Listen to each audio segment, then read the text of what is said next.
Are they calling from over in America or? Yeah, it should be about 6 p.m. though. There. Okay. Yeah. Yes, we'll Well, see. happy IDAHOBIT Day, everyone. Great. It's good to see everyone's faces. A lot of people I don't know, which is really nice. I guess I wanted to welcome everyone. And I first thing I want to do is really put out an acknowledgement. So wanted to acknowledge the traditional custodians of the land in which we're meeting internationally and nationally. Really nice.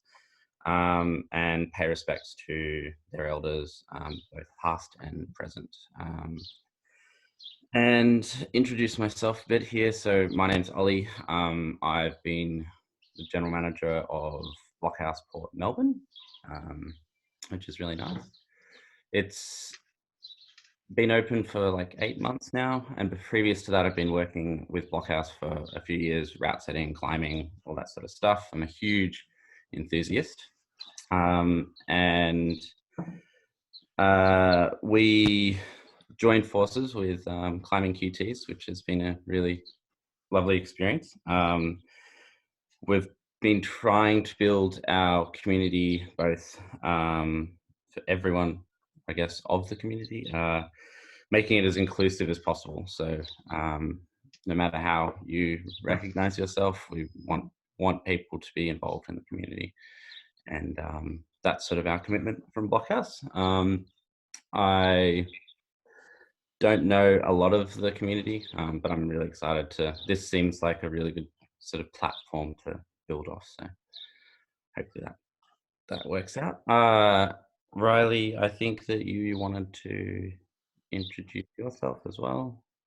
Yeah, sure. So thank you. Hi, everyone. So nice to see so many faces. I don't think I've seen this many people in a really long time. The supermarket. So before I get started, I might ask everyone that's not a speaker to put themselves on mute. Or maybe we'll just have one person talking at a time and you can just make sure you unmute yourself. You can also keep an eye on the chat box and add any conversation there, or if you wanted to add any links to things as we're going, or if you had any questions, you can also add questions into the chat. And if you have any questions about Zoom or the technicality of using this platform, pop that in there as well. I've got a few people helping out. And we're also going to be recording this event, so hopefully we can share this with people who weren't able to attend today. So my name is Riley, my pronouns are they and them, and I'm a founding member of Climbing Cuties, and I'm sure most of you know what that is, but we can add a link to the chat so you can find out more. And I'm absolutely thrilled to be sharing this virtual space with so many wonderful humans who have come together from so many different places and time zones. So IDAHOBIT, 30 years ago on May 17th, 1990, the World Health Organization removed homosexuality from the classification of diseases and related problems. So today marks that date. So the International Day Against Homophobia, Biphobia, Interphobia and Transphobia, or IDAHOBIT for short, celebrates LGBTQ people globally while recognizing there is still so much work to be done. So especially during a time like this, when so many rainbow folk may not be able to spend time with their chosen families or support networks, I guess the silver lining is that we're finding new ways to connect, and I would have much preferred if we could have sat in a circle together, but I think these little squares will have to do for now. So if you have any questions for the guests, as I said, pop them into the chat. Hopefully we'll have time for them at the end. But I think that's enough from me. Ollie, did you want to introduce our first guest? Yeah, so we've got, I believe, we're still missing Alex and... I think so, but I'll send them another message. Hopefully they'll join us along the way. That's okay. So we've got, I guess that makes 8 speakers now at the moment. But they're all very incredible people from what I haven't met. I've only met a couple of them. I'm really excited to sort of hear what you all have to say. But we have, so forgive me if I mispronounce any names. That's sorry, just reading up the list here. Okay, so we have Owen Gilpin. She's the Indigenous Women Climb. Lived around the world, and then she's working. She has created the Indigenous Women Climb organization, which is a space where people promote Indigenous determination and respects representation in climbing community. Grace Crowley, so lovely Grace Crowley, seen her a lot at Blockhouse. She's part of the Australian bouldering and speed climbing team. She's also a part of the continental combined teams, which is really cool. We also have Ray from Crag to Crux, a nice little designing company that does shirts and things as well. We have, I might just speed this up, Bree, my fault, and Campbell Harrison, another member of our Australian climbing team there. We have Narinda and Leela and Anahid. Pretty excited to hear from every one of you guys. And I guess, are we starting off with the first speaker, Erwin? Yes, Erin, if you wanted to take the screen, then you're free to talk now. Oh, wonderful. Tanse, everyone. Erin Gilpin, it's a higason. Lipaka yate nito chin yan hiamut chifisque. In my language, the Nahiawewin Cree language that I'm learning right now, there's not necessarily a way for me to also present myself with my pronouns. However, in English, I use the pronouns she, her. And yeah, I'm really grateful to be here in Circle. This is literally the most amount of people I've seen in a long while, and my heart's beating pretty fast because I'm like, whoa, friends, this is crazy. So you know, I'll just really self-locate, and then hopefully really, my intention is just to join Circle in a way where I'm able to hopefully offer an indigenized and or decolonized perspective and or, you know, thoughts to the conversations and the shared reflections that we have as community.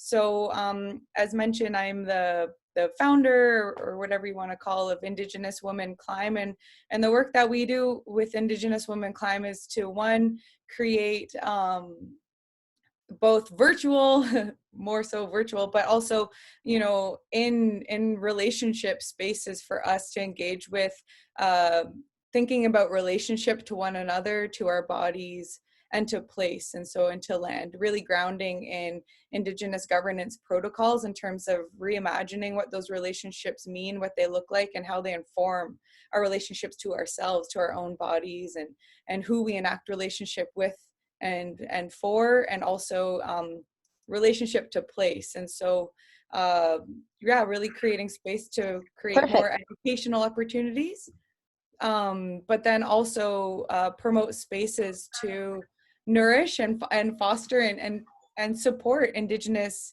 access and representation to climbing, not only, you know, physically accessing climbing, but also allowing space for cultural and worldview representation and language that carries knowledge, that type of representation in climbing as well. So that's a little, I don't know, a little intro, self-location. There's probably a lot to say, but I really would like to create more space and offer space and then take it. So that's really all that I'll say for now.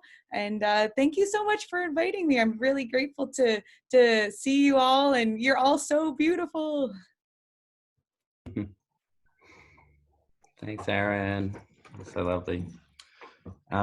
So I think I'll hand straight off onto the next person. Riley, did you want to add anything in there? No?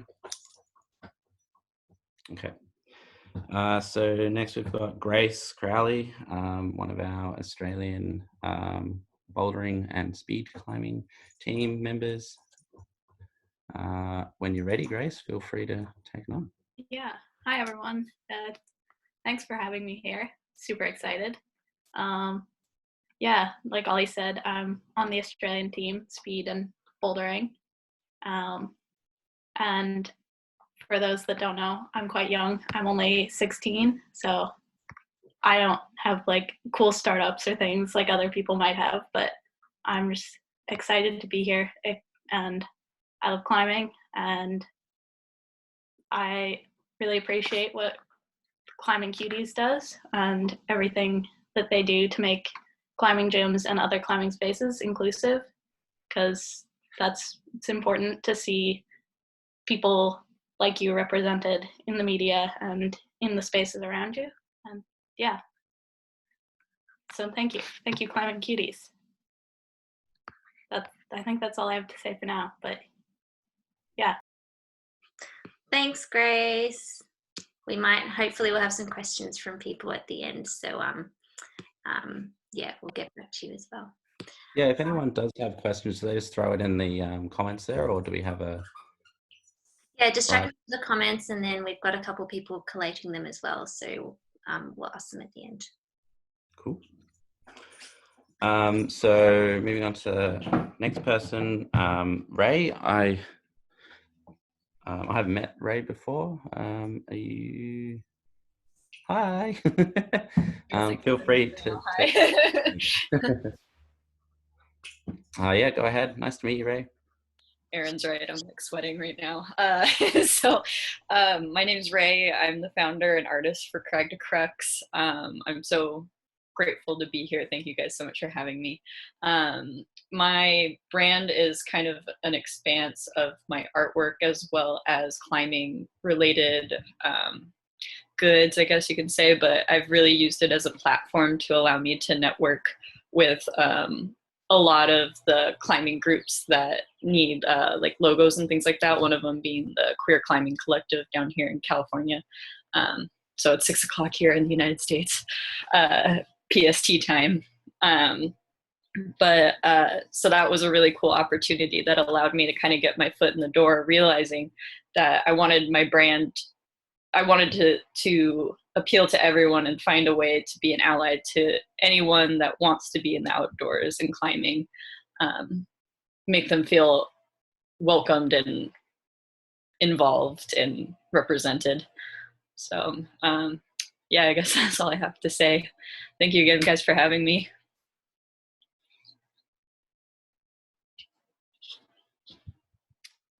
Thanks, Ray. Lovely to hear from you. I was actually looking at some of your designs. They're really, really lovely. Keen to... Yeah, I can put my Instagram or something if people want to check it out and see later. Yeah, I mean, if you want, you could throw it in the comments as well. Yeah, I'll wait till the end so everyone's here. So next person is, our next guest speaker is Bree. Is Bree here? Yeah. I'm here. Hi, everyone. Yes, it's beautiful. I am also here in California. My name is Bree Chartier. I use she, her pronouns. I am really thrilled to talk to you all because it's a passion of mine to build community and to find connection. And that's really what drives me. I came out as trans only 2 years ago and started transitioning then, and quickly realized that there was challenges in the workplace and in the outdoors that I felt like I had the capacity to address. And so I became the diversity change agent chair for the Bureau of Land Management here in California, which is a federal agency that manages a large portion of the public lands here, and started advocating and being visible in the workplace. And then through that, I reconnected with the outdoors.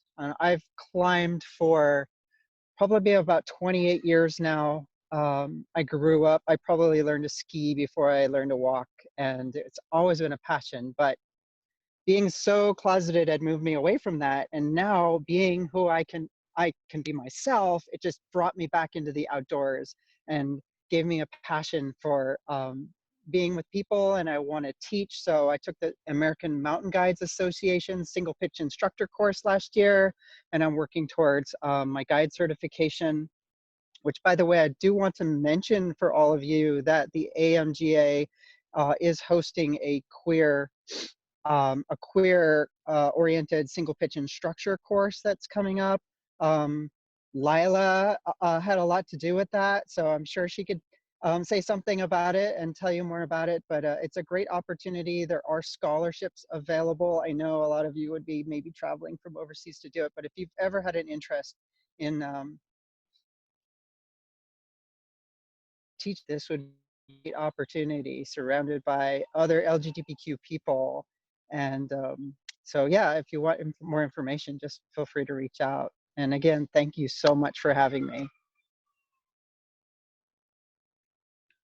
You're welcome. Lovely to meet you, I guess. I'm going to be meeting a lot of people this morning. But yeah, thank you so much. Really excited. And I guess we can add the link to that queer event at the end, maybe. Our next speaker, so I think Riley has said that Alex is here. We're jumping at the end. They said they're jumping in now, so I'll just get them to let me know when they're in the convo. So we'll just move through. Great. Next speaker, I'd like to call Mr. Campbell Harrison. Hey guys. Yeah, so as you said, my name is Campbell. I'm a member of the Australian sport climbing team, and I've been involved in climbing now for maybe 14 years or so, so a little while. And I guess, yeah, I just wanted to start by saying thank you for having me and having me be a part of an event like this. It's really, really powerful to see so many queer climbers and allies and people in the outdoor and like athletic industries all in one place together. It's almost a little bit emotional actually, but yeah, it's really, really cool to see everybody here. Yeah, I guess I just wanted to sort of like share a little bit of my journey and a little bit of like what I'm grateful for and sort of my growth over the last few years and my growth as a result of my involvement with the Climbing Cuties. Yeah, so as I said, I've been involved in the sport for a really, really long time, and you know, was very aware of my sexuality from a very young age, that it was, you know, to some degree different. And I think I'd always hoped as a young kid, like that as I got involved in a wider range of climbing spaces, that I would discover this like wonderful queer world of people who were just like me. Because as a young person looking back, I think I definitely experienced a lot of sort of like internalized shame and confusion as to what I was and how this part of me that I never expected was going to fit into my plan for life. And for most of my time and my involvement in climbing, that just wasn't really what I saw. I think for a long time for me, like my queer identity and my identity as an athlete just never really felt like they were going to merge. And I think a lot of people involved in sport feel the same way. It felt like I had these two parts of my identity that just weren't really going to coexist. And for a long time, I was a queer person and a climber, and never really fully able to exist as both in the same space. And so it went on like that for a long time. And because of this feeling, like this juxtaposition between my two worlds, I never really felt like I was able to fully embrace myself and my identity and live out my life and make decisions on the basis of my own happiness and what was going to fulfill me. And that's why I've been so grateful to become a part of a group like the Cuties, because in so many ways, it's liberated me as a person in my identity, as a queer person, as a climber, and as both in one cohesive piece. I think when Riley contacted me, my first involvement was with the Climbing with Pride event. And when Riley contacted me to be involved in that, it was terrifying because I was out in so many of my social spaces But I was not out to my parents. Like I'd never discussed my sexuality with them at all. It was never a taboo subject or anything. It just never felt like something I was fully comfortable with, because I'd never been able to like fully explore it as an aspect of my identity. And taking that step to like to express who I was within like every facet of what I love in front of a group of people and in front of my parents, like really opened this dialogue and fully opened me as a person. And getting involved with this group has allowed me to embrace like, yeah, so many parts of who I am.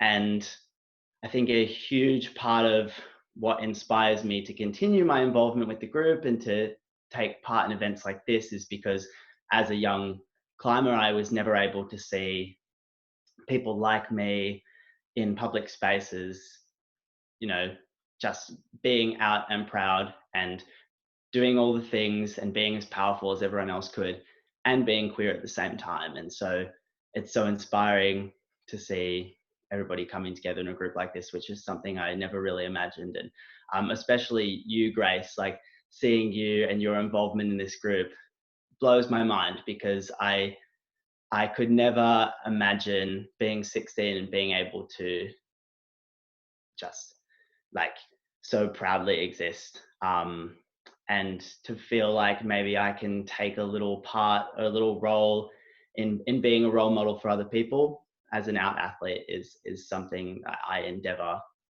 for and strive for. Yeah, so in conclusion, I just wanted to say thank you for being a space and a community that's really liberated me and allowed me to like live my life to the fullest, really, and attain a lot of happiness as a result. So thank you. Wow, thanks so much, Campbell. That was very, very beautiful. And thank you so much for sharing your story. It's exactly what this day especially is about. It's fantastic. And yeah, I mean, this is a platform where we can talk and speak about these sorts of things, and it's fantastic that we're all here. So our next speaker is, forgive me if I pronounce this wrong, Narinda, is that right? That was perfect, Narinda. Hi, Narinda. Hi, everyone. My name is Narinda. I use she, her pronouns. I live on Chochenyo and Karkin Ohlone lands in California, so it's 6 p.m. here. Yeah, I really appreciate this chance to have connection internationally across the US and all the way across the ocean. I'm Khmer American, Cambodian American, and Cambodian's a little closer to Australia than the US, so I don't know, I feel a little more closeness there. Let's see. I am a climbing instructor, and I also am part of a zine, a queer, trans, people of color zine called Lonely Together. We put out that issue in October, and we didn't realize just how appropriate that title would become just 6 months after we released it, with California going into shelter in place. Oh, thank you, seeing that folks have read it. Hi, thanks, Nana and Aaron.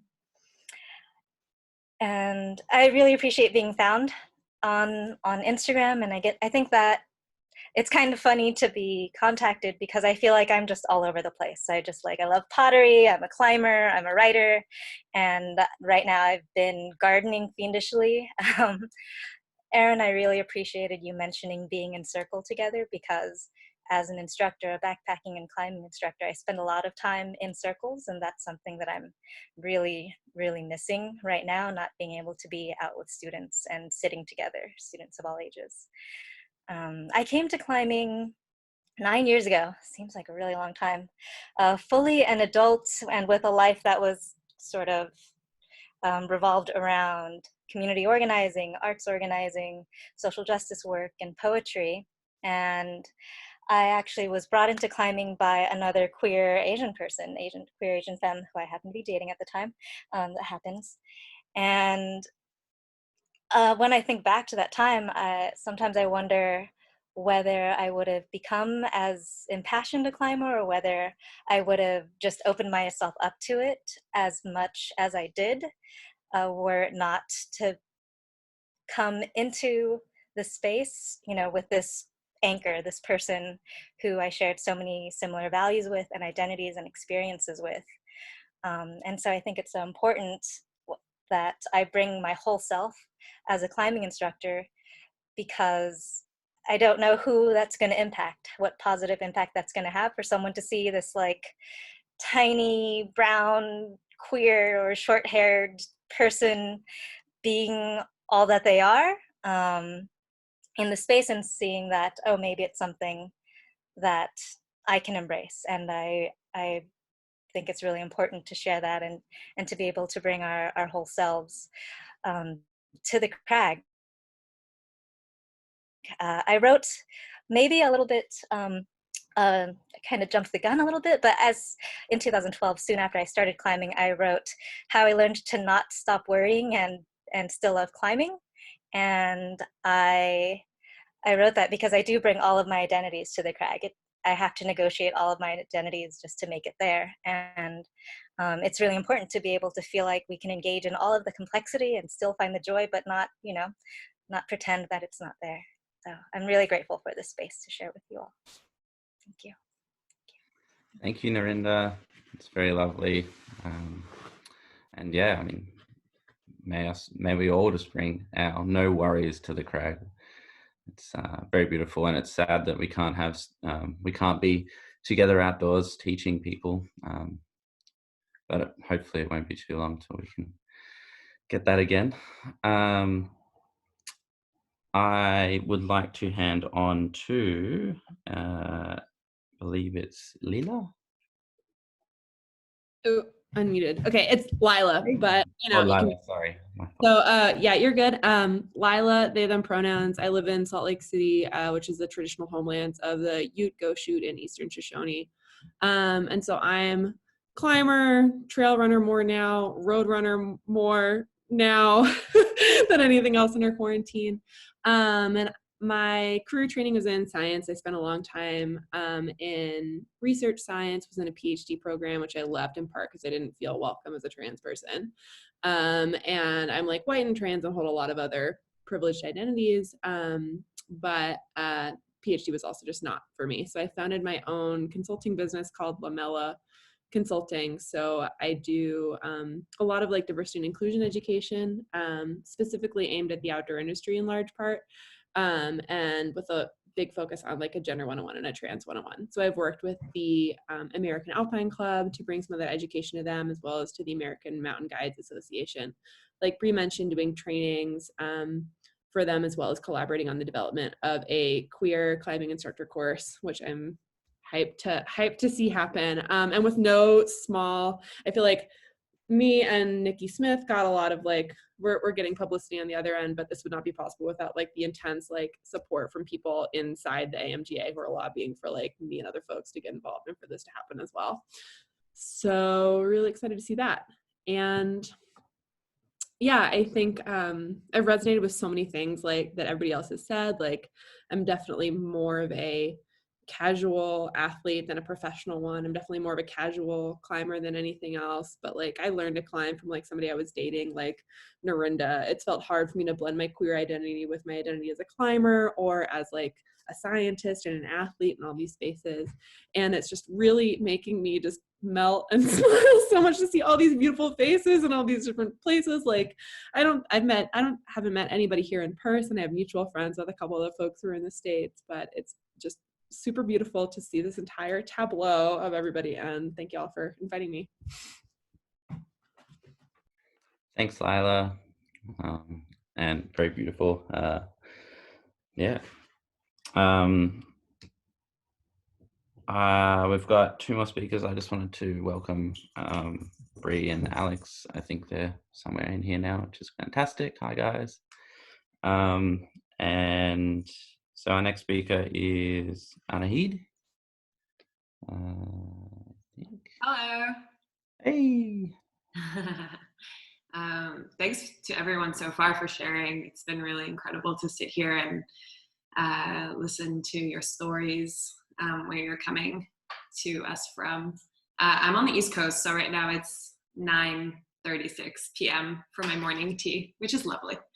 I'm based out of Vancouver, Canada. I'm here sheltering in place for now, but I'll be making my way back to Vancouver, which is the traditional territories of the Musqueam, Tsleil-Waututh, and Squamish people. And I've been climbing right about 7 years now. I got into it with an ex who is a queer woman. And it was through her that I had a side entry to climbing and wouldn't realize how difficult it would be to navigate until later on. I kind of had a bit of a bubble where the person belaying me and taking me out and showing me the ropes was safe for me to be myself. And then when I fell in love with it, I had a bit of a rude awakening in that it is no exception to how we are in community. So pretty quickly I shifted my focus to, I want to use climbing as a vehicle because it means so much to me and it means so much to so many people. The reasons why we all love it so much, it offers us a lot. I want to use it to relearn or practice being together in ways that anyone who enters the space has a nervous system that stays chill. So you don't walk into the space and experience a spike in your defenses, whether or not that's because you're looking around and there's no queer anything. It's a super cis culture. It's a super white culture. It's all of the different intersecting ways that white cis structures just create our whole society. And there's nothing like right now to sort of take a pause and realize what we actually want is the connection. And so how can we practice giving space and taking space in ways that are aware of our histories and where each of us as individuals, and the best way we can practice individualism is by knowing how we affect each other. And to do that, you have to know what you're carrying. So the reason I'm still able to climb and to love climbing is because I've been fortunate through mediums like Instagram to meet like-minded people who are super validating and can also help educate me and are really good listeners to my experience. And so I'm not in it as a sport, you know, it's a wonderful sport and it's, you know, it's just beautiful to watch. But it gives us so much more than that. So what I'm really excited about and what I'm trying to do is either write about it and talk about how the climbing industry can evolve into something that's more inclusive, that looks more diverse, that goes a little bit deeper and more on the back end. So I'm super excited when I hear about the AMGA putting out programming or people assuming positions of power and being able to implement real systemic change. And other than that, I write fiction. I'm writing a novel right now. I use they, them pronouns. I identify as non-binary. And I'm really excited to be here. It just feels really good. I thought I would be nervous to talk. And then I think as I listened to everybody, it just made me feel like I'm where I should be. I'm in good company. So I just want to thank everybody. Wow, thanks so much, Anahi. Thank you so much for your work. It's amazing what you do.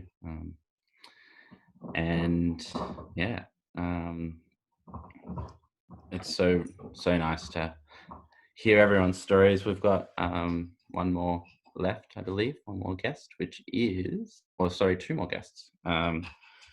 Bree Robles and Alex Johnson.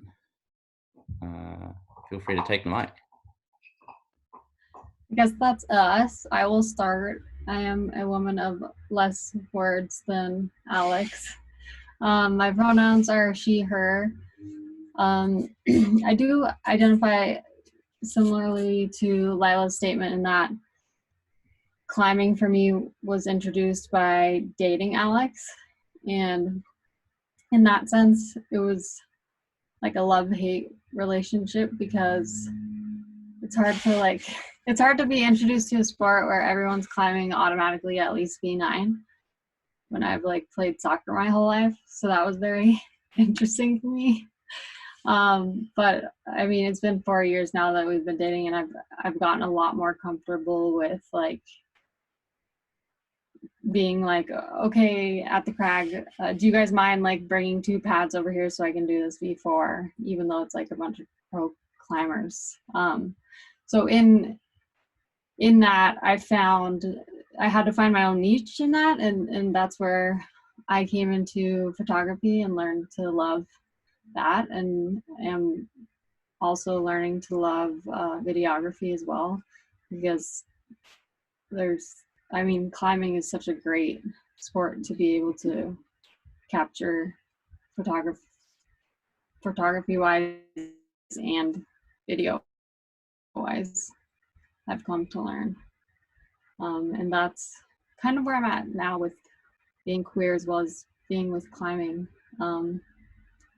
I've also become Alex's manager, and it's been interesting in our relationship, moving from just like being partners to also adding business to that. So yeah, that's kind of where I'm at right now. Alex is a much better speaker than me, so I apologize for everywhere I went and every topic I covered, but I'll leave it to Al for the rest of our time. Sure. Hey, what's up, everyone? Hey, Campbell, what's up? Fancy seeing you here.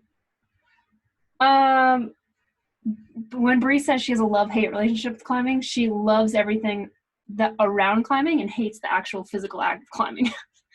So that's, I think, why she like dabbles in everything that's around it. She's like hates climbing, but she like loves belaying, which I've never heard of before, but it's great for me. Yeah, like loves photos and videos and stuff. So it's awesome. I really like sport climbing, and you're a professional bowler, so we never get to sport climb. I'm afraid of heights. She's never taken me on the multi-pitch. She's never let me go on a trad. So like, I've never explored the whole entire sport that is climbing.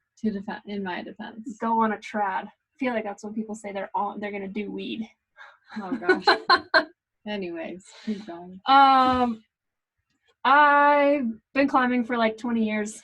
Man, I guess the like being out publicly is relatively new. Like I don't think I came out until like the end of May 2018 or something, but that's not, it was like really spontaneous actually. But I've like been dating girls since I was 17, just no one knew. It was like more fun that way anyway.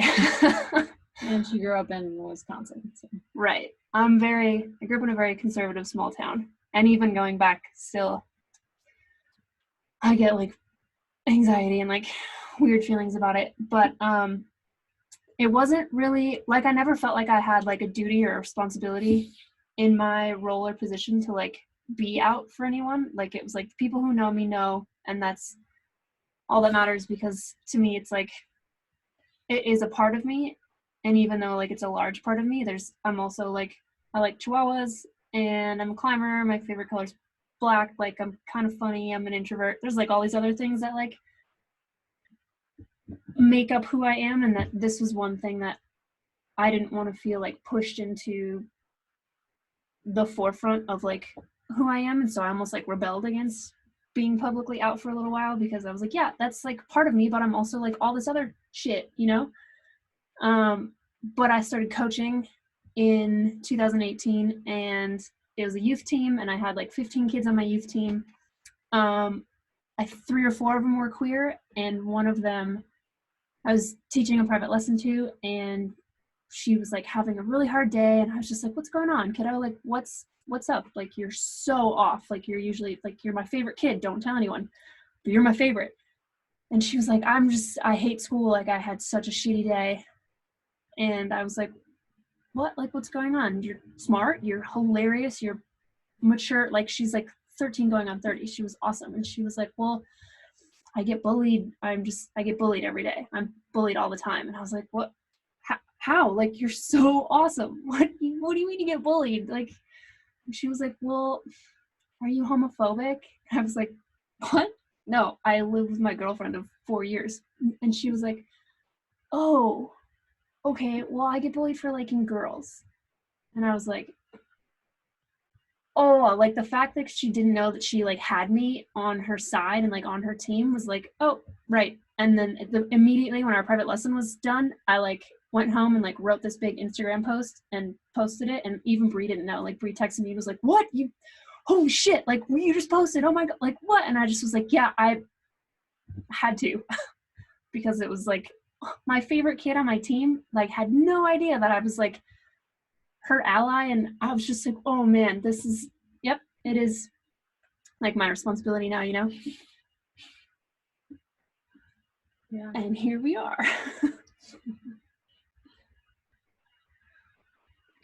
That's lovely. Crazy, like really nice story. Yeah, thank you for being here as well, and jumping in on the group. Happy IDAHOBIT Day to you guys. I think you missed the start of the meeting. That's all right. Get a little trouble with the Australia-America time change. Yeah, that's fair. That's totally fair. What time is it there? Is it? I don't know. 7:48 p.m. Ah, okay. Crazy. Well, thank you for having us. We apologize for being late. No, I don't apologize. thanks It's all for good. being here. I'm glad I got to hear at least a few stories because those were all very insightful and helpful. Yeah, this has been such a cool experience. Like I've never done anything like this before, and having like all these people here in one space, like sharing their stories and stuff, it's so relatable and so inspiring and so cool, and like we're all obviously in this together. Like it's pretty rad. Yeah, a great way to end our day, and I'm sure a great way to start your guys's. I agree. Thanks so much, everyone, for talking, sharing your stories. Very, very lovely. I wanted to just hand over to Riley. I think she might have a few questions for the guest speakers. Go ahead. Yeah, I mean, if anyone else has any questions, it's a good time to add them to the chat now. We'll see if we can ask our speakers, but I did have some that I wanted to ask. So I might ask Grace if you're happy to talk. I was just wondering if you wanted to share a little bit about what it means to you as a young climber to see so many amazing and inspiring visibly out LGBTQ climbers as your role models. Yeah, I guess, yeah, what would you like to share, anything? Yeah, similarly to what Campbell was saying before, I definitely felt that divide between my identity as a climber and as a queer person. And so seeing these out queer climbers has certainly helped me be more myself in those spaces, like feel like I'm myself wherever I am as both as just a queer climber. And I've certainly looked up to, like, I know Alex Johnson and Campbell Harrison were both my role models. Like, seeing them come out has certainly helped me, and they've definitely been my role models for a few years now. They help me a lot. Yeah. Thank you. Thanks for sharing. I mean, I can definitely, yeah, I understand what you mean by that. I don't think I knew of any LGBT climbers when I was starting to climb. So it's just so great that we have so many beautiful people locally and internationally, and to have people like you that are part of Climbing Cuties as well. So thanks. My next question was for Erin. Erin, I was wondering if you would like to share with us the importance of representation and increasing visibility of underrepresented identities in climbing, and why you chose to focus on femme identities with your group. Thank you. That's a really great question. I mean, I was getting really emotional when you were all sharing stories because, and I'm still very emotional. Like, as an Indigenous climber who first started to learn about, I didn't even know climbing was a thing until I was like 23 years old. I was like, what the hell is that? Like, what is this thing that's happening? You know, like it wasn't necessarily something that I'd ever been exposed to in my life. And luckily, I guess that's kind of another story of how I was introduced to climbing. But what Anahid was saying about the experience of having like embodied anxiety or rage or anger or whatever it may be come up in my actual body when I would step into a climbing gym and just kind of be around very cis heteronormative white worldviews and cultural ways of talking and being, it created a real barrier for me to try to put my body into something new. And so, you know, within our communities, you know, I'm speaking right now from, you know, what people in so-called Canadian context. And so in our communities, gender binaries and the division of gender and the allocation of masculine and feminine, this is a colonial concept that has been imposed on our bodies through systemic, structural, and inherited racism. And strategically, that took place in Canada through residential school systems with the division of boys and girls and the separation of our kinship to one another. So in Canada, if you don't know about it, I know that Australia had similar school systems. We had residential school systems and Indian hospital systems, which was to enact colonial policies and violence on our bodies. And that really influenced the ways in which our own community conceptions of gender and gender expression and relationship was really, you know, limited and or changed through that imposition. And so as we are now entering into a phase where we're starting to have these conversations around representation and self-location and creating more space to allow for us to breathe our full form of being and our full essence of wholeness. You know, there's Cree words for that, miopematisuin, miowachetoin, and the knowledge that tells us how to be in relationship, which from an Indigenous pedagogy and governance practice is grounded in relationship to land. You know, these are things that we talk about when we think about representation, and that informs our bodies and that informs who we're in relationship with. In terms of Indigenous women climb, I'd like to acknowledge that we spell woman with an X to acknowledge the limitations of the English language.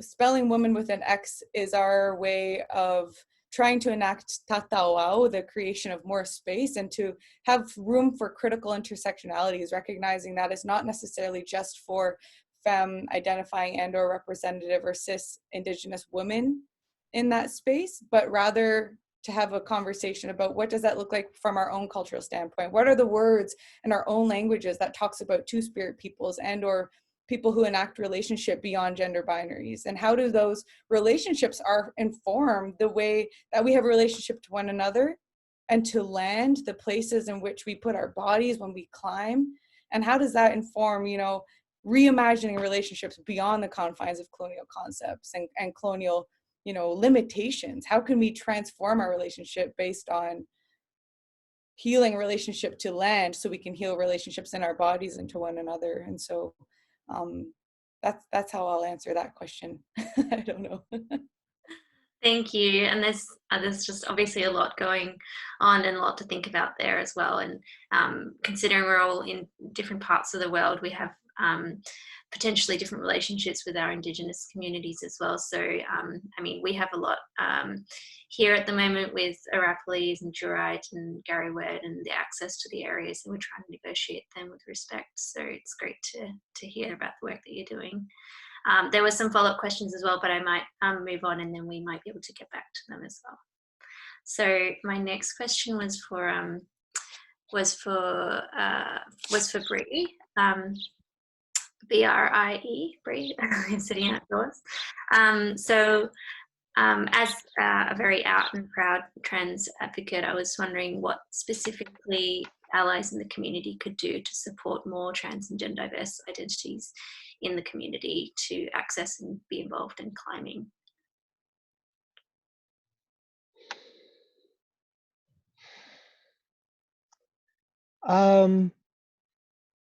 I think there's ways to make welcoming spaces that can send a really simple and easy message to people to let them know that they're welcome. Um, I think about like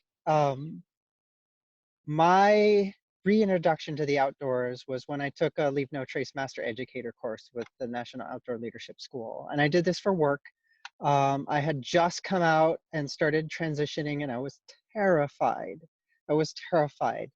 Um, I cried on the whole drive there because I didn't know what to expect. And I didn't know what they were going to do with me, like where I was going to be sleeping, if they were going to be welcoming, if I was going to have a struggle backpacking a week with folks who didn't accept me as the person I wanted to be seen as. And um, they started their circle with an introduction and they included pronouns. So this simple act let me know that at least there was some awareness there.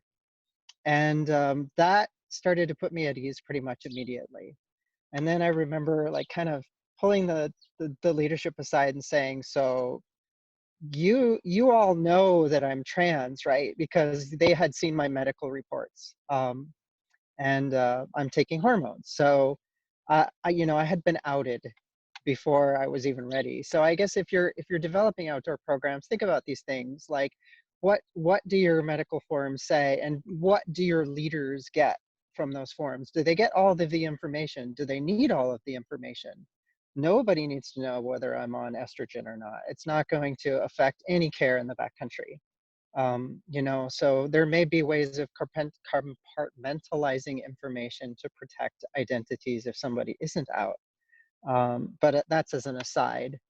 Um, Long story short, they put me in the girls' tent where I belonged, and it was the first time that I didn't dread getting into a tent with people. And I was blown away by the fact that my tent mates accepted me. And um, I think I was in tears most nights, and they were just like, "What is wrong with this person?"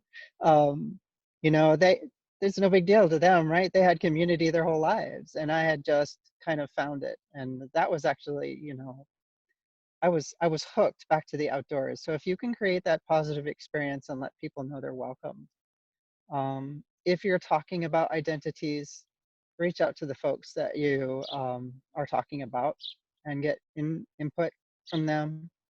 We have resources now like Lila. They have an amazing consulting firm, and there's plenty of other places out there where outdoor organizations and entities and businesses can get good info. So yeah, thanks for the question. I really appreciate it. And I love talking about this stuff, so I'm going to stop myself right now.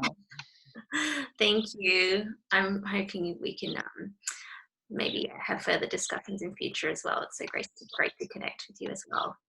And it sounds like you were talking about this concept of inviting people in as much as welcoming people in, which is really about being visible in our invitations for everyone in the community. So thanks. My next question was for Ray Lawton. So Ray, obviously you've combined creativity with your advocacy for inclusion and equality in the outdoors and in climbing. And I was wondering if you wanted to tell us more about that intersection and what you really enjoy about using art in this way.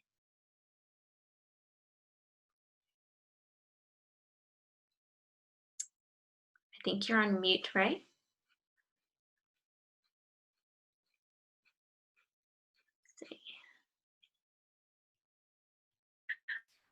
Hello? Oh, there we go. Okay. You're back. It went away for some reason.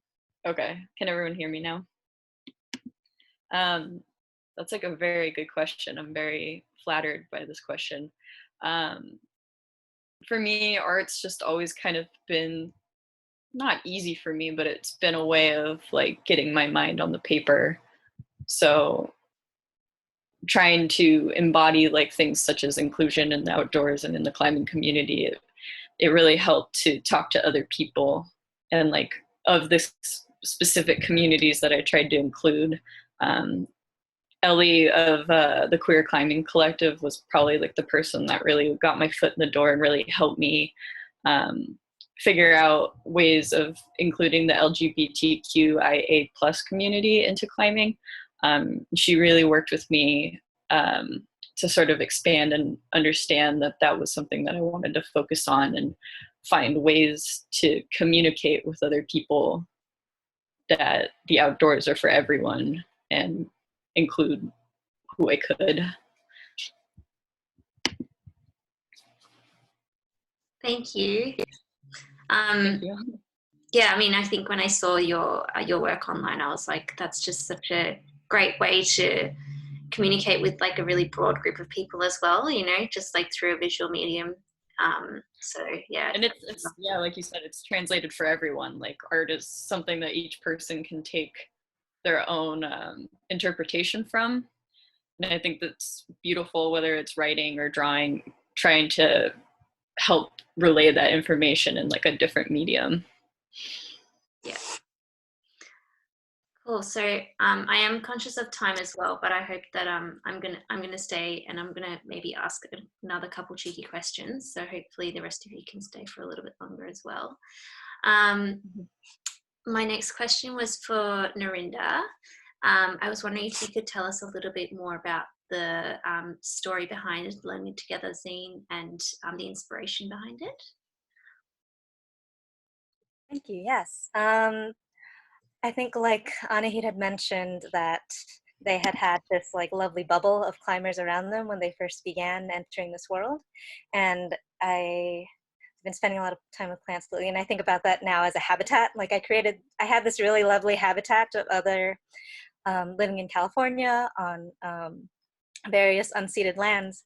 I think that I was able to find a lot of queer climbers of color to be with, to be around, to climb with, to be passionate about climbing with all the complexity that comes with that and all the confusion sometimes that comes with it that I think Erin has also spoken to in terms of like the conflict with the land, what it means to take part in, you know, using fossil fuels to get to these places and just all of that. And we would have these conversations on our trips together, and the 4 other writers and I, and actually there's a sixth writer who's submitted to the zine. We also, my friend Andrea initiated it, saying that we talked about how folks are represented and how climbing media, just sort of like the climbing media that we had access to, like what you'll see in Climbing Magazine in the States here, or all these narratives about conquering climbs, about essentially about the same sort of masculine or white or both sort of journey of I'm gonna climb this hard thing. And while I mean personally, and I'm sure all of us, or not all of us, but like there's something to be said for just climbing the hardest things, and also we wanted there to be a space to talk about just all of that complexity, everything else that sort of surrounds climbing. And our zine is actually available to read on Instagram in very tiny pages, and also there's a PDF that we've tried to make available that I can also try to send to folks. We haven't been so on it with the digitizing. Where I think I'm getting a little mixed up here. Woo, so many people. I think that the zine, it's short for magazine, and it's, you know, something kind of a revival from the 90s where the culture of like just using your copier at work to put out these drawings for this like really niche community that you want to speak to and enjoy and share information with. I think it comes a lot from that culture, and as a poet, I've always been a fan of self-publishing these little collections of writing. So it was also an opportunity to sort of exercise the desires for writing, the desires for design. Like Andrea and Summer both have big, huge backgrounds in design. Jael and Kylie are both writers. So it was kind of a very organic and at the same time intentional sort of bringing together of stories. And we're still trying to wrap our minds around what it would mean to curate another issue, if anyone's asking. But I'm gonna drop in the chat over there a link to a queer podcast that is accepting contributions. I'm sorry, today in some places is the deadline, but they are a queer outdoors podcast based in the UK. Great, thank you. Thank you. Yeah, I think I was looking at the chat and there's so many people interested. So add a link or link to the PDF or whatever's best, and I'm sure you'll have 56 more readers within the next day or so. So my next question is for Campbell. Campbell, obviously, Melbourne's, I guess, well, I feel like it's growing very rapidly, the climbing community in Melbourne and in Australia, and it's perhaps a little bit behind compared to some of the other countries that have got gyms in every suburb. I was wondering, with the rapid growth, what would you like to see prioritised to ensure that inclusion is a priority within the community and as it grows? Yeah, that's a really interesting, really good question. I think there are some more, I don't know about obvious things, but like some more physical, tangible things like having inclusive bathrooms and change rooms is really important. And then I guess the more subtle things as well, and like it's really stark the difference. Like you can see the gyms who are consciously thinking about diversity and inclusion, and sometimes the gyms that aren't, and just being open to holding events like Cuties or even running their own events, whether that be opening the gym up separately to usual opening times or simply just having spaces for queer people to come and climb. And I think it's even less so about just considering queer people. I've always thought that like a space that excludes anyone is never truly open. And so it's not just about being open to women in climbing, or being open to queer people in climbing, or being open to Indigenous people in climbing. It's about creating spaces for everybody, and ensuring that your space is open to everyone, you know, from beginner to advanced. Just friendly spaces that are like willing to consider change and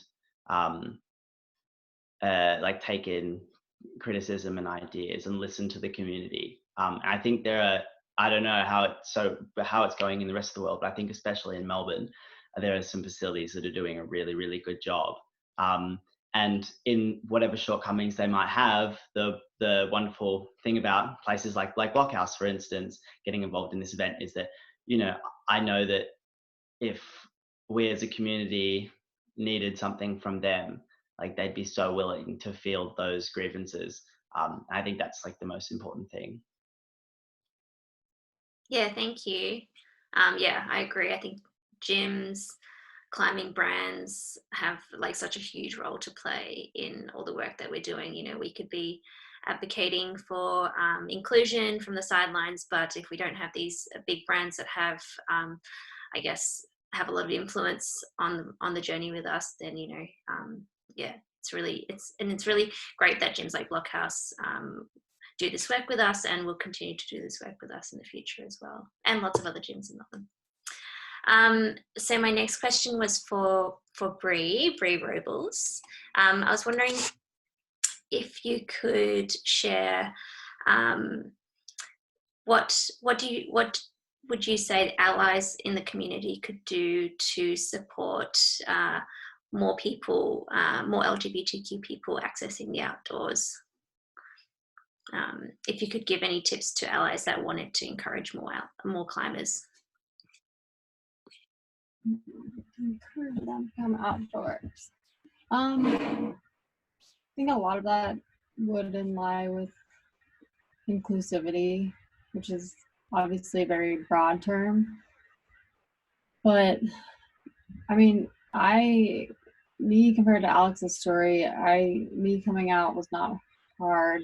I never really had any issues with it, and like I've always been very supported and have had a very supported group and been outgoing about it.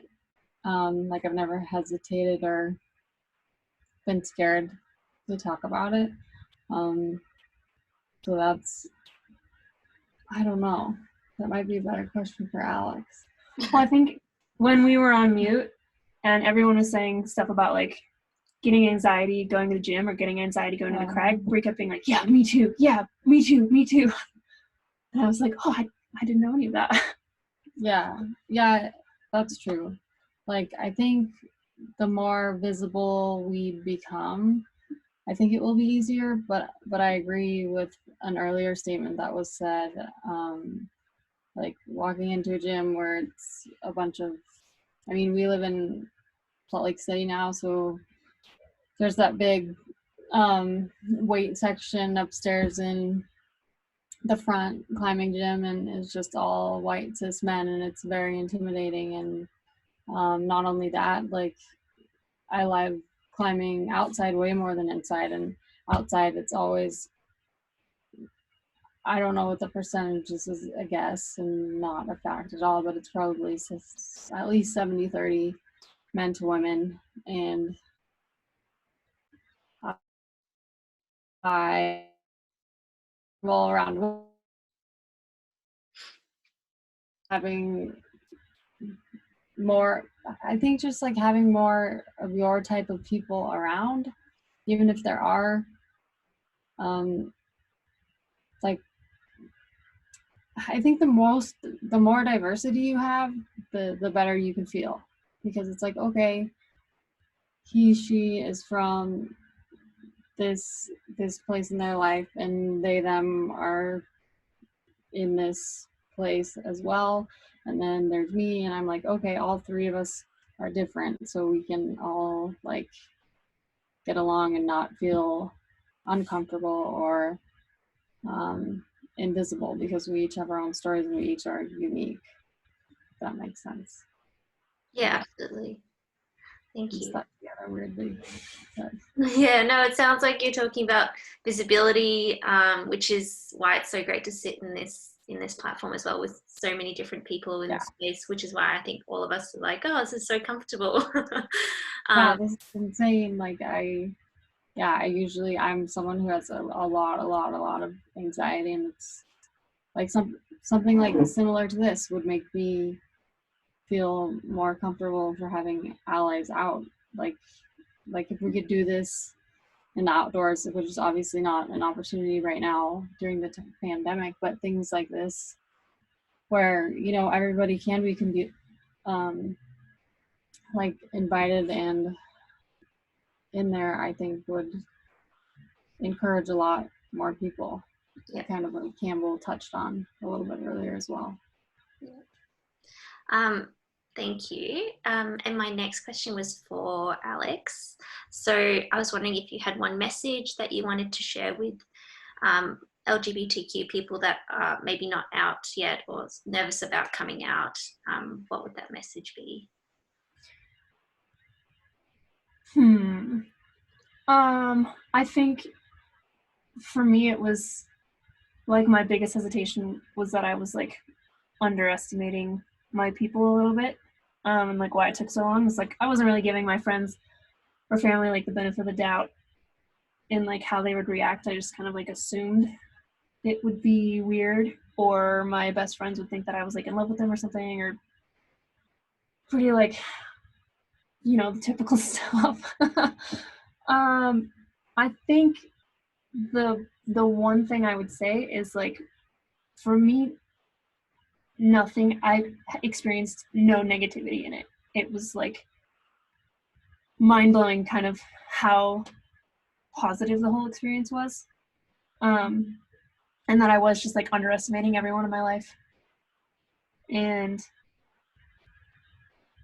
took a really long time to sort of like believe in them and believe that they would like love me unconditionally no matter what. And I think if you're like sort of in that period of hesitation, and like Brie and I had talked about it before, like a girl I dated before had like an issue with me not ever wanting to be out because she felt like she was the one being kept a secret. And I was like, it's not you, it's me, it's not you, it's me. But like that was really hurtful to her, I think. And I'm like, I've realized that now, and like being with Brie was sort of just like, all right, well, she's so comfortable and so confident and so open about who she is that I was just like, oh, that's super badass. I guess I could think about it. And I like sat on it and thought about it and considered it. And I don't know, like, go at your own pace. Like, everyone has their own story and their own journey. And like, you can't tell anyone like when the right time is to do it, or like to do, like, come out, or just, I don't know. Like, even my best friend was like, we all know, can you just tell us? And I'm just like, no, I'm going at my own pace. Like, back off. I don't care if you know already. And yeah, go at your own pace. But if you are like sort of feeling stuck like that, like, for me, it was, I didn't give people the benefit of the doubt, and they all impressed me. And I like really appreciated that, for sure. And confidence is sexy, and fake it until you make it. Even if you're not a confident person, like, you'll get there if you put it out there. Yeah. As much as you possibly can. Another thing I would add to that question, though, is like, her sponsors were a big issue too. She thought about that, and she actually got dropped by, I'm not gonna throw a sponsor under the bus or anything, but she was dropped because, she was trying to figure herself out, and a lot comes with that, and deciding to come out and stuff. And now she's with Mountain Hardware, and it's like a 180, and it's like, it's changed her life just to see that even a company can be so on board to the extent of, like, flying me and her out and putting us in the Pride Parade in San Francisco. And like I think the biggest thing that we've learned is to get belief in yourself, you do have to give the other side the benefit of the doubt, or you're never gonna know. Yeah. And you may never get it yourself. Yeah, like, just trusting that your people are gonna be there no matter what, and if they're not, then they're not your people. And that's like a super cliche thing to say, but like, there's nothing more profound, Yeah. Thanks. Yeah. There's a lot in there, and also, there's a lot about people in the LGBT community having their chosen family, and kind of speaks to that as well. We just have our own people at different times. And going back to the other point about brands and, these big labels having a lot of influence as well. So it's good to know that there's brands that are with you, but disappointing to know that other brands that won't stand up to what's right. So yeah, it's a lot to learn, I think. I have 2 more questions for Leila and for Nana, but I'll ask Nana first. Could you tell us a little bit more about Belay All, the group, and the highlight of your time running that group as well? Yeah, absolutely. I realized that I forgot to mention Belay All, which is kind of probably most of the reason why I have something to talk about. I started this group with my ex, who is the person who introduced me to climbing. And it's going strong. It's something based in Vancouver, but that is using a model of a climbing group that is happening all over North America right now, which functions primarily trying to bridge the gap between affinity spaces and a diverse group of people. Because often you ask someone, okay, well, how do we make the thing diverse, or how do we go about it? And there's people who do that work. And the way that I go about it, and there's groups in all over the States as well. There's Climbers of Color in Seattle, and then also in New Orleans. There's the Brown Ascenders in California. There's Try Hard Crew out of New York. There's Sending in Color in Chicago. And then Belay All is what I was inspired to start in Vancouver with the same mission, which is to model the behavior that we would ultimately like to see realized in gyms. So invade, basically. and hit a sort of critical mass. And every time you come to one of our meetups, the way that we lay out our politics and center these narratives in what we're doing, we create the energy that everybody in one way or another is saying that they want to experience. Is just that you can show up and be yourself, but why can't you show up and be yourself if there's a white guy around? I don't understand, except I do. Because maybe that person is not as far along on this journey to understanding how we all carry not just our inner world, but what we represent on the outside and to each other. So what really matters to me is this is the space where I'm willing to do this work and where members can show up, and I will be accountable to provide resources. If you show up, then that tells me you want to make a difference. You don't want to repeat stereotypes of the group that you're showing up from, and if that's a dude bro, then this is a space where it's not that we're going to babysit you or you're not coming here to get a pardon. No one's here to hold your hand. It's that you to reprioritizing how to be around other people so that it's not super individualist. And Ballet has indoor meetups over the winter, and establishing relationships with our gyms has been really hard because we're spending most of our time trying to prove that there's a problem, and not just on the front end, not just with gender neutral washrooms and insignia, but on the back end, that this is something systemic, that the why of your business is not serving communities of color, it's not serving queer people, it's not profitable to do that. And so we're really asking business owners to take a look at why you're doing what you're doing, and that's really existential, and nobody really wants to stop making money to do that in the first place.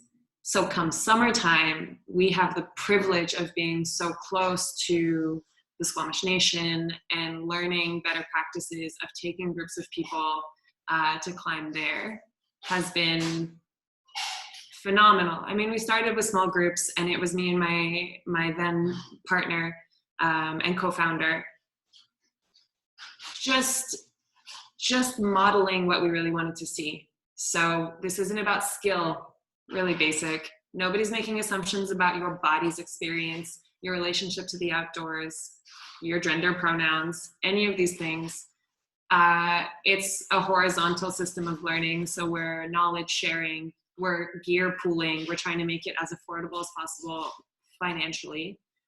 And then this summer, I mean, this is going to be pushed back, but we've secured funding to pay educators from the Squamish Nation to come and teach our climbers about relationship to land, because I don't have all the answers, and neither does my co-founder. It's a way of bringing in more voices and just growing this thing really organically, you know, not following a hierarchical system. And it's really exciting. It also just means that it's been a hard thing to take to corporations and be like, hey, here's the thing that I'm doing, because it doesn't follow or doesn't really speak their language. So it's been about 3 years now. It's been a journey. Yeah, I really love that, what you were saying about wanting to teach the climbers that you're in your group about relationship to land as well, because I feel like we have a lot of people that come into Climbing Cuties that have never climbed before, and so they're very much sort of being introduced to climbing through us, and I feel like it's my responsibility to make sure that they know off the bat our relationship to the land, and that we put the Indigenous community first, and that we leave no trace. And I feel like very responsible for teaching them our relationship with the outdoors, especially because the community is growing so rapidly. So yeah, thank you for that, and so much great work that you're doing as well. So my last question was for Lila. Lila. What do you think that we can start to do to keep inclusion in the outdoors on the agenda, given the financial impacts of COVID-19? Wow, I feel like you gave me the hardest question out of everybody. That's a huge question. to keep diversity and inclusion in climbing specifically on the table despite? Yeah, I mean, I work in D&I at a university, and I'm already seeing the financial impact of the role. And I think there's a lot of people in the industry that are concerned that D&I is going to be dropped and diversity projects won't be funded. And yeah, I was wondering with your work, if you had any thoughts about how we can make sure it's, you know, top of the agenda still. Yeah, I unfortunately do not have a good answer for this. I was on a community call of JEDI, or Justice, Equity, Diversity, and Inclusion folks, and across the industry, mostly folks based in the US, and like folks reported being laid off as like diversity and inclusion practitioners at like big outdoor education outfits. People have had budgets slashed across the board, and like even like in media things, I saw that like Vice laid off their like only trans writer. Like this is happening across the board. And so I don't know. I think we need the dark and like unoptimistic side of me is like we would need a different system in order to have like trans lives prioritized in this, to have like lives of color, like Black lives like prioritized like during the COVID crisis. And so I don't know a good recipe for keeping it on the front of people's minds other than seeing the work that everybody's already doing with being like, with elevating the like disproportionate impacts that the pandemic is having on folks of color, with elevating the disproportionate impacts that you have based on geography for people to like even get outside at all. Like I have not been climbing at all during the past 2 months of the crisis because I just like don't super feel safe. And I also saw people like posting a video from being out on a multi-pitch like in the canyon earlier today. And I think that that's like dependent on your skill level. So yeah, I think comfort with climbing is also, there are parallels to like comfort with prioritizing diversity and inclusion initiatives too. Like different people have different priorities and have different like levels of comfort and different levels of risk. And I'm maybe that's not a good analog at all, but and maybe the only connection is that like there are really disparate ways that people are prioritizing these things right now. But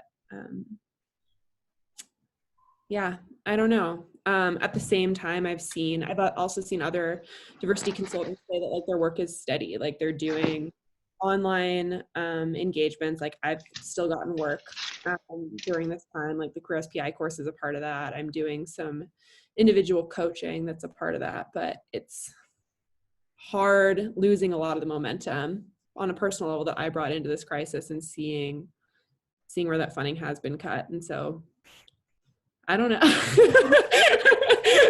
So I don't know. I think it's on an individual level. I think where you have the connection to like people with dollars and like the decision makers, like talking to them personally and saying like, this does matter. I'm not somebody who has connections to like the dollars or the policy makers. I'm not like an in-house person. And I think the in-house DI people may have already been laid off or are facing like additional pressures. But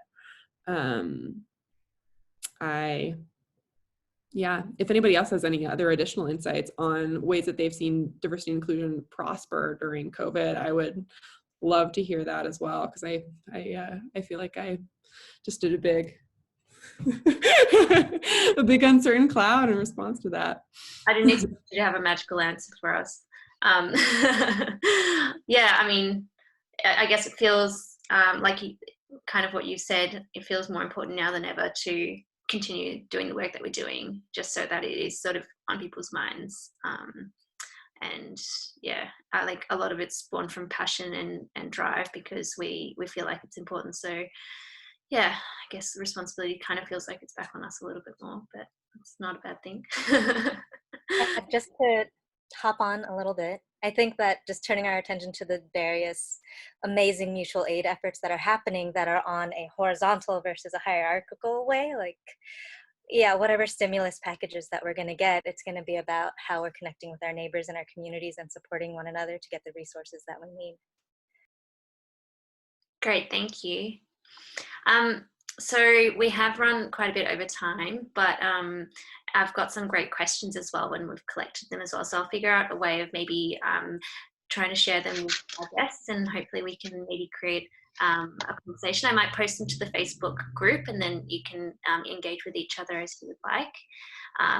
But yeah, before we go, maybe we can all just give each other a wave. through the camera because I'm recording this session. Wow, it's so nice seeing so many faces. Did anyone else wanted to say a little goodbye or thank you or anything else? You're welcome to talk now if you like. Can everyone just unmute and just let me hear your voices? Everyone. Thank you so much, everybody. Thank you. That was amazing. Thanks, everybody. Thanks, everyone. Have a great day. Enjoy your day. Good evening. Yeah. Wonderful days. Thanks for organizing. Oh, hey. Thank you, Climbing Cuties. Thank Fantastic. you.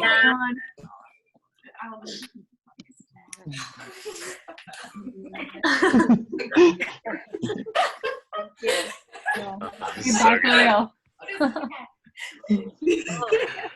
Well, I'm the host, so I'll stay here till the very end. But Dan, the kitten's too much, Dan. You have to stop it. Farewell, everyone. bye. I just on behalf of Blockhouse, just wanted to send out a massive thank you for everyone to jumping in, and also thank you for Climbing QT for being a ship house as a gym that wants to grow its inclusivity. This is a super special alliance to have. We are sort of the new kids on the block, and I'm very excited to be, I guess, a part of this community that you have all created. So thank you so much. And we will continue to create a welcoming, inclusive space as best we can and help grow, especially the indoor bouldering spaces around Melbourne and hopefully Australia. We will continue to open gyms and we can apply this inclusive atmosphere amongst those gyms.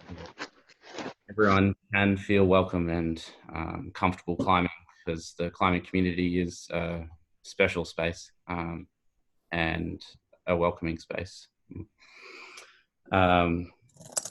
Yeah, and I wanted to say a big thank you to Riley for creating those opportunities for Blockhouse. It's a great thing to be a part of, and I hope that I can meet every one of you guys at Blockhouse when we're open again. Hopefully it will not be too long now, but yeah, thank you guys and thanks everyone else. Thank you, Ollie. Thanks. That's all. We'll see you online or in person hopefully one day soon. Bye everyone. Bye. Thank you, Riley. We love you. That's it.